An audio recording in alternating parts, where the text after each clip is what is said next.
Hello मेरे प्यारे दोस्तों, तो कैसे हो आप लोग। स्वागत है आप सभी का हमारे एक और नई क्लासेस में। दोस्तों, अगर आप भी क्लास 10th के स्टूडेंट हैं और आप भी क्लास 10th की तैयारी करना चाहते हैं तो हमारे इसी क्लास से ज़रूर जुड़िएगा। साइंस आज हम लोग फिर से पढ़ने जा रहे हैं, ठीक है। और क्लास है हमारा 8, जो कि हम लोगों ने कल ही देखा था क्लास 7 को, ठीक है। तो आज बारी है क्लास 8 की, जो कि आप लोगों के एग्जाम में इसी तरह के क्वेश्चन आप लोगों के एग्जाम में आने वाले हैं। और जो भी बच्चे 2027 के बोर्ड एग्जामों में उपस्थित होना चाहते हैं तो हमारे इस क्लास तक जरूर जुड़िएगा और क्लास के एंड तक जरूर देखिएगा, ठीक है। और मैं एक बार और बता देना चाहता हूँ कि आप लोग बहुत सारे स्टूडेंट हमारे इजी लर्निंग फेसबुक पेज पर भी देखते हैं, तो आप लोग वहां पर भी जरूर सपोर्ट कीजिएगा और लाइक और फॉलो जरूर कर लीजिएगा, ठीक है। चलते हैं हम लोग अब क्वेश्चन की ओर, तब तक आप लोग हमारे इस चैनल को सब्सक्राइब जरूर कर दीजिएगा, ठीक है।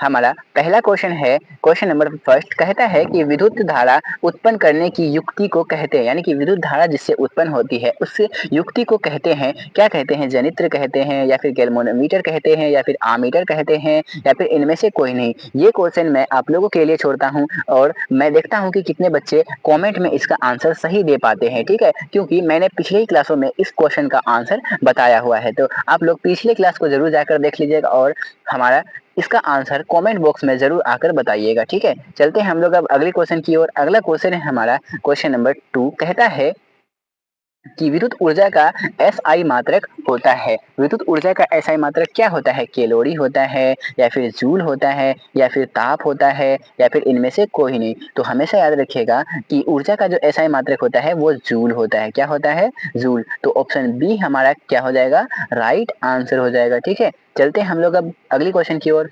अगला क्वेश्चन है हमारा क्वेश्चन नंबर 3। क्वेश्चन नंबर 3 कहता है कि निम्न में से किसका अर्थ जल होता है, यानी कि कौन ऐसा मतलब जो कि है जिसका अर्थ क्या होता है? जल होता है। पेट्रो है, या फिर टर्बो है, या फिर नाइट्रो है, या फिर हाइड्रो है। तो हमेशा याद रखिएगा कि हाइड्रो का जो अर्थ होता है वो क्या होता है? जल होता है। तो ऑप्शन डी हमारा क्या हो जाएगा? राइट आंसर हो जाएगा, ठीक है। तो आप लोग क्लास के एंड तक जरूर बने रहिएगा, क्योंकि एंड में और भी मजेदार सब क्वेश्चन आप लोगों को देखने को मिलेगा, ठीक है। चलते हैं हम लोग अब क्वेश्चन नंबर 4 की ओर। क्वेश्चन नंबर 4 कहता है कि निर्वात में प्रकाश की चाल क्या होती है? हमेशा याद रखिएगा कि निर्वात में प्रकाश की चाल क्या होती है? 3 गुना 10 पे पावर 8 मीटर पर सेकेंड, या फिर 3 गुना 10 पे पावर 8 किलोमीटर पर सेकेंड, या फिर 3 गुना 10 पे पावर 8 सेंटीमीटर पर सेकेंड, या फिर इनमें से कोई नहीं। तो हमेशा याद रखिएगा कि 3 गुना 10 पे पावर 8 मीटर पर सेकेंड हो जाएगा। अगर किलोमीटर पर सेकेंड रहे तो 3 गुना 10 पे पावर 5 किलोमीटर पर सेकेंड आप लोगों का क्या हो जाएगा? आंसर हो जाएगा। तो अगर मीटर पर सेकेंड रहे तो 10 पे पावर क्या हो जाएगा? 8 हो जाएगा। तो ऑप्शन ए हमारा क्या हो जाएगा? राइट आंसर हो जाएगा, ठीक है। चलते हैं हम लोग अब अगली क्वेश्चन की ओर। अगला क्वेश्चन है हमारा क्वेश्चन नंबर 5, कहता है कि प्रावर्तन के नियम से निर्धारित है, यानी कि कौन ऐसा ऑप्शन है जो कि प्रावर्तन के निर्धारित से मतलब नियम से निर्धारित है। तो ऑप्शन ए है हमारा आपतन कोण बराबर प्रावर्तन कोण, ऑप्शन बी है कि प्रावर्तन कोण बराबर अपवर्तन कोण, और ऑप्शन सी है आपतन कोण बराबर विचलन कोण, या फिर ऑप्शन डी है, या फिर इनमें से कोई नहीं। तो हमेशा याद रखिएगा कि प्रावर्तन का जो नियम है वो आपतन कोण और प्रावर्तन कोण के बराबर होता है। क्या होता है? आपतन कोण को हम लोग साइन आई कहते हैं और प्रावर्तन कोण को हम लोग आर कोण आर कहते हैं। तो आई बराबर क्या होता है? आर। ये हमारा क्या है? प्रकाश के प्रावर्तन का नियम है, हमेशा याद रखिएगा, ठीक है।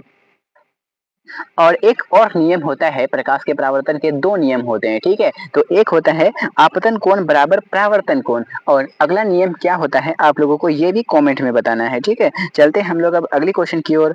अगला क्वेश्चन है हमारा क्वेश्चन नंबर 6, कहता है कि लेंस में मुख्य फोकस की संख्या कितनी होती है, यानी कि लेंस में फोकस की संख्या कितनी होती है। अगर दर्पण की बात बोली जाए, दर्पण में एक ही फोकस होते हैं, तो लेंस में कितने फोकस होते हैं? क्या होते हैं? 2 होते हैं, 1 होते हैं, 3 होते हैं, या फिर इनमें से कोई नहीं। तो हमेशा याद रखिएगा कि लेंस में जो होते हैं ना, मुख्य 2 फोकस होते हैं। कितने फोकस होते हैं? 2 फोकस। लेंस किस प्रकार, जैसे अगर हम लोग एग्जांपल ले ले उत्तर लेंस का, तो उत्तर लेंस इस प्रकार से होता है, किनारों की अपेक्षा बीच में मोटा होता है, यानी कि किनारों में पतला होता है। तो एक क्या होता है, इसका अगर गोलाई नापी जाए तो इधर होगी और इसकी गोलाई नापी जाए तो इधर होगी। तो इसका क्या होता है, इसकी आधी दूरी को हम लोग क्या कहते हैं, वक्रता केंद्र। उसकी भी आखिर आधी दूरी को हम लोग क्या कहते हैं, फोकस। तो एक फोकस इसका इधर हो जाएगा और एक फोकस इसका क्या हो जाएगा, इधर। तो मुख्य क्या होते हैं, फोकस भी दो होते हैं। और अगर वक्रता केंद्र की बात बोली जाए, यानी कि 2f की बात करी जाए, तो इसमें भी क्या होते हैं, दो होते हैं। ठीक है, तो ए हमारा क्या हो जाएगा, राइट आंसर हो जाएगा इस क्वेश्चन का। ठीक है, चलते हम लोग अब अगली क्वेश्चन की ओर।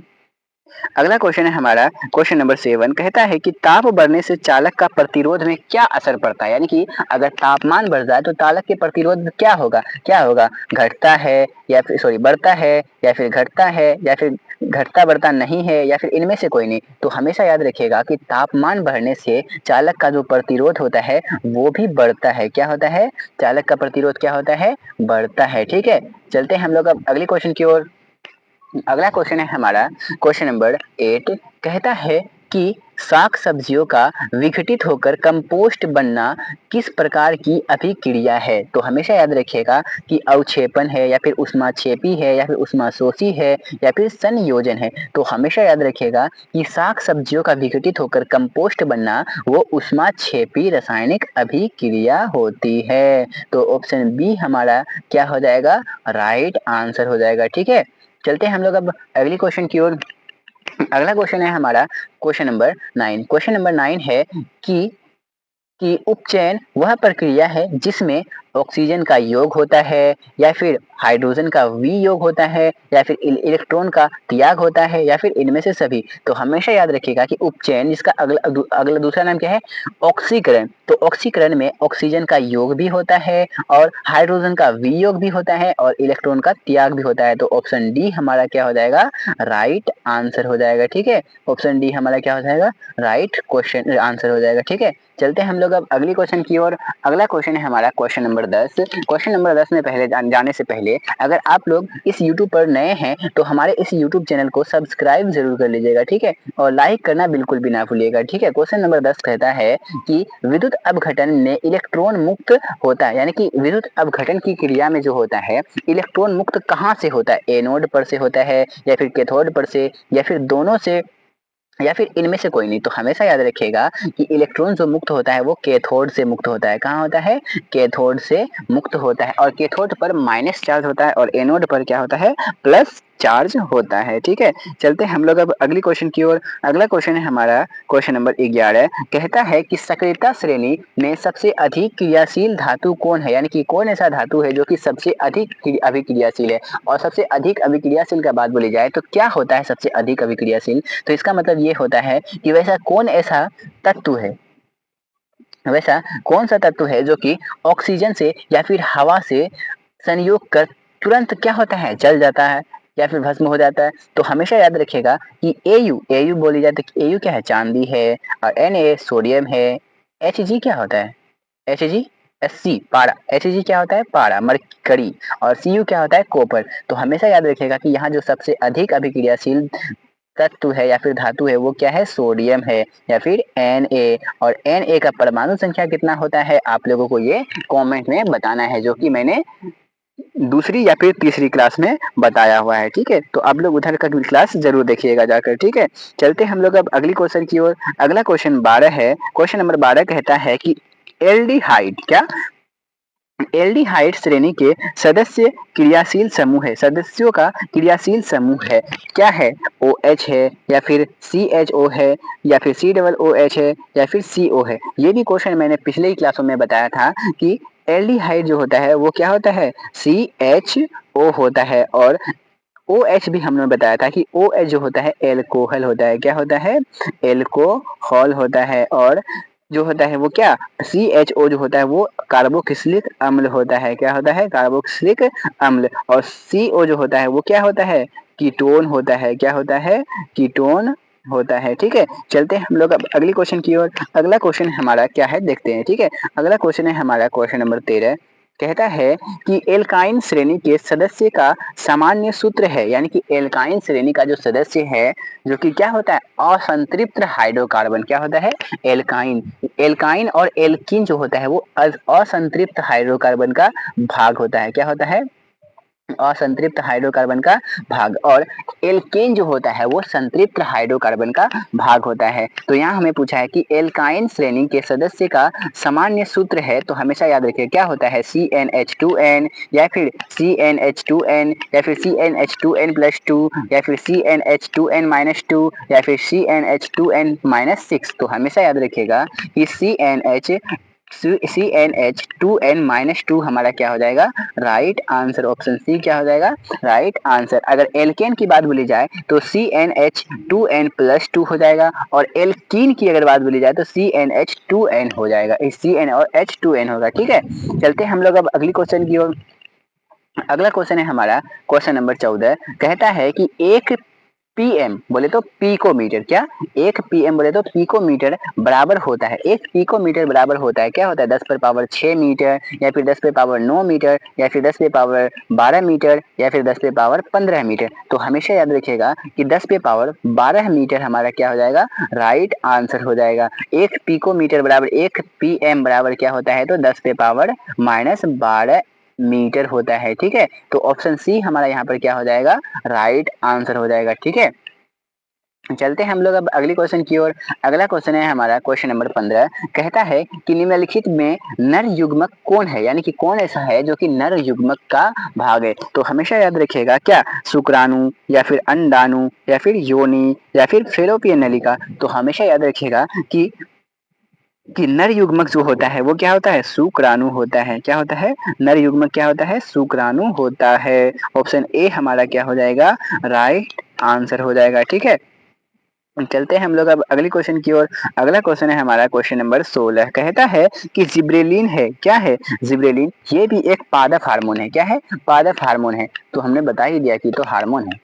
तो ऑप्शन ए हमारा क्या हो जाएगा राइट आंसर हो जाएगा। पादप हार्मोन है यानी कि हार्मोन है, क्या है हार्मोन। जिब्रेलिन क्या है तो हार्मोन है। ठीक है, चलते हम लोग अब अगली क्वेश्चन की ओर। अगला क्वेश्चन है हमारा क्वेश्चन नंबर 17। कहता है कि पादप में फ्लोएम उत्तरदायी, यानी कि पादप पादप बोले तो पेड़ पौधों में जो होता है वो फ्लोएम उत्तरदायी यानी कि किसके लिए होता है। तो पादप में जो फ्लोएम का कार्य होता है क्या होता है जल का संवहन या फिर भोजन का संवहन या फिर एमिनो अम्ल का संवहन या फिर ऑक्सीजन का संवहन। तो हमेशा याद रखिएगा कि पादप में फ्लोएम जो होता है वो भोजन का संवहन करता है, और जल का संवहन कौन करता है ये याद रखिएगा कि जाइलम कौन करता है जाइलम। जाइलम क्या करता है पादप में जल का संवहन करता है। ठीक है, और भोजन का संवहन कौन करता है तो फ्लोएम करता है। ठीक है, अगला क्वेश्चन है हमारा क्वेश्चन नंबर 8। कहता है कि पत्तियों का मुरझाना किस हार्मोन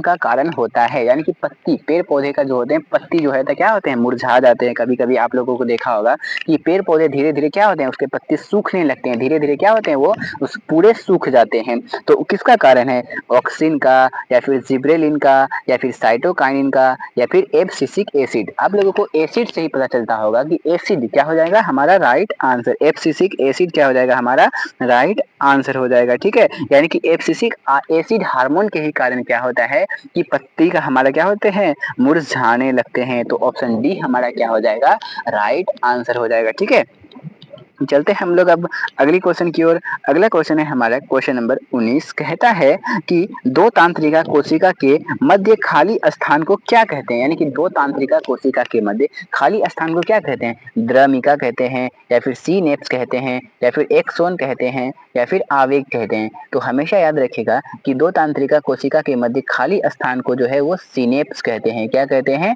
सीनेप। तो ऑप्शन बी हमारा क्या हो जाएगा राइट आंसर हो जाएगा। ठीक है, अगला क्वेश्चन है हमारा क्वेश्चन नंबर 20, और ये है आज का हमारा ये भी क्या है आखिरी क्वेश्चन। आखिरी क्वेश्चन है हमारा क्वेश्चन नंबर 20 की अलैंगिक जनन अलैंगिक जनन मुकुलन द्वारा होता है, यानी कि अलैंगिक जनन की एक विधि है, मुकुलन है, यानी कि मुकुलन द्वारा जनन किस में होता है? तो अमीबा में होता है, या फिर यीस्ट में होता है, या फिर प्लाज्मोडियम में होता है, या फिर मलेरिया परजीवी में होता है। तो हमेशा याद रखिएगा कि मुकुलन जो होता है यीस्ट में होता है। किस में होता है? यीस्ट में होता है। ऑप्शन बी हमारा क्या हो जाएगा? राइट आंसर हो जाएगा। ठीक है, तो कैसा लगा आप लोगों को हमारा ये क्लास? तो आप लोग कमेंट्स में ज़रूर लिखकर बताइएगा, और हमारे इस क्लास को अगर थोड़ी भी आप लोगों को अगर अच्छी लगी हो तो लाइक ज़रूर कर लीजिएगा, और आप लोग नए हैं यूट्यूब चैनल पर तो सब्सक्राइब ज़रूर कर लीजिएगा। ठीक है, और अपने सभी दोस्तों तक शेयर करना नहीं भूलिएगा, क्योंकि आप लोगों के दोस्तों सबको भी पता चले कि यहाँ पे क्लास की जाती है और ऑब्जेक्टिव क्वेश्चन अच्छे से की जाती है। ठीक है, और मैं ये बात का पिछले वीडियो में बता चुका हूँ कि मैं आप लोगों की ये बात का गारंटी लेता हूँ कि आप लोग अगर हमारे इस वीडियो को, जितने भी वीडियो मैं अपलोड करता हूँ यूट्यूब पर, सारे वीडियो को अगर आप देखते जाएंगे एक तरफ से, तो आपकी एग्जाम तक आते आते आपकी ऑब्जेक्टिव इतनी अच्छी हो जाएगी कि आप लोग देख कर ही बोल दीजिएगा हाँ ये तो मेरा चुटकी का मसाला है। ठीक है, तो इस तरह से आप लोगों को धुआं उड़ाना है आप लोगों को एग्जाम में, ऑब्जेक्टिव में। तो ये आप लोगों को खुद पता है, ये आप लोगों को एग्जाम में जो कि अभी होने वाला है कुछ दिन बाद, अर्धवार्षिक एग्जाम, जो कि अभी त्रैमासिक एग्जाम हुआ है और अभी होने वाला है उस कुछ दिन बाद होने वाला है अर्धवार्षिक एग्जाम, उसमें आप लोगों को जरूर पता चल जाएगा कि मैं ऑब्जेक्टिव कैसा और कैसा लाता हूँ। ठीक है, बहुत ही इंपॉर्टेंट क्वेश्चन है। ठीक है, और ठीक है, तो आप लोग क्लास को ज़रूर देखिएगा और अंत तक ज़रूर देखते रहिएगा, सारे क्लास को देखिएगा। ठीक है, ज़रूर समझ में आएगा। नहीं समझ में आएगा तो 1 से 2 बार ज़रूर देखिएगा, और जो उसमें पर भी समझ में नहीं आए तो कमेंट में ज़रूर पूछिएगा अपना डाउट, ताकि मैं आप लोगों के सारे डाउट को क्लियर करने की कोशिश कर सकूँ। ठीक है, तो मिलते हैं अब हम लोग अगली वीडियो में, तब तक के लिए धन्यवाद। जय हिंद, जय भारत।